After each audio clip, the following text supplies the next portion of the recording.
BNP ঝুড়িতে রাখা উচিত ছিল, হ্যাঁ, বা সামনে রাখা উচিত ছিল, তাই না? সেটা রাখে না, এটা ইন্ডিয়া ভুল করেছিল। এখন রাখিছে ডিম, বুঝেছাও?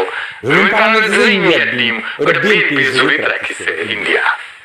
খাবার দেখেন, দেশের আইন শৃঙ্খলা পরিস্থিতি নিয়ে খুবই খারাপ, এটা বোঝানোর জন্য রুমিন ফার্নান্দেজ কারণ বাজারে কিছুদিন আগে ঘটে যাওয়া একটা চিন্তার ঘটনাকে উল্লেখ করছে।